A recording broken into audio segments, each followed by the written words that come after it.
देव मंदिर तुम्हारे घर में भगवान पड़े हुए हैं, 2-2 महीने से उनके ऊपर जल की एक बूंद नहीं पड़ रही है, हैं? एक घर में गया मैं, देखा तो एकदम कृष्ण भगवान की मूर्ति एकदम काली, काजल से भी काली। मैं बोला बहन जी ये मूर्ति किस चीज की है? बोले महाराज ये मूर्ति तो जो है पीतल की है। मैं बोला पीतल की? किस धातु की बनवाई है? तो काले काजल से भी काली मूर्ति हो गई। उसका पति धीरे से हंस के बोलता है शाम तो काला ही है। अरे मैं बोला इतना काला नहीं है, पीला था वो, पीले को काला बना दिया तुमने। श्याम काला नहीं पीला था, उसको काला बना दिया। नहीं महाराज बोले वो तो ठीक है। ठीक है नहीं भैया, इसको नहला। श्याम की मूर्ति ला के घर में रखा है तो वो कोई शोभा वाली चीज नहीं है, फ्लावर पॉट नहीं है, उसको ला के रख दिया, वे भी एक अपनी शोभा बढ़ा रहे हैं। उनकी पूजा करो। पुरी के शंकराचार्य ऐसा कहते हैं कि जिस घर में देव मूर्ति है और उस देव मूर्ति की नित्य पूजा नहीं होती है, उन मूर्तियों में भूत प्रेत और पिशाच का वास हो जाता है। फिर थोड़े दिन बाद जब आप उस मूर्ति की पूजा करने लगते हो तो वो पूजा का भाग भूत प्रेत और पिशाच ले लेते हैं। अब भूत प्रेत पिशाचों को जब फिर से पूजा मिलना बंद होती है तो आपके घर में अकाल मृत्यु ले आते हैं, रोग ले आते हैं, दोष ले आते हैं। उसमें देव तत्व तो है ही नहीं है, वो दिख रहा देव है लेकिन अंदर प्रेत बैठा है, पिशाच बैठा है।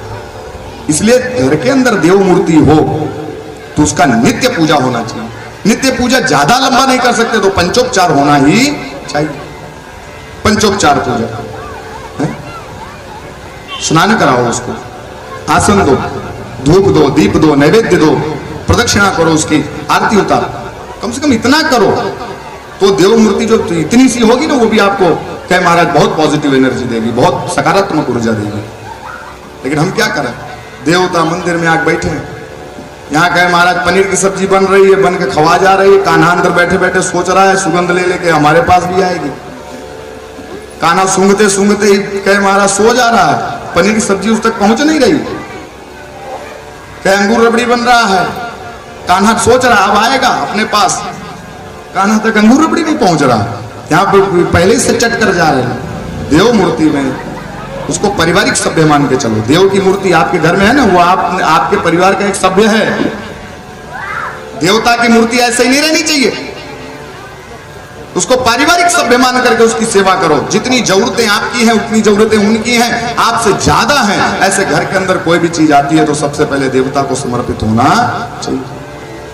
अगर ये सारी चीजें आप कर सकते हो, ये सारी चीजें आप निभा सकते हो, और मैं ये नहीं कहता हूं आप करोड़पति बन जाओगे, लेकिन महाराज एक बात ध्यान रखना, आप कभी दुखी नहीं रहोगे, आप कभी रोगी नहीं रहोगे, आपके शत्रु परेशान नहीं करेंगे आपको। ऋण, रोग और शत्रु, ये 3 चीजों से आप मुक्त हो जाओगे, पर ये करना पड़ेगा।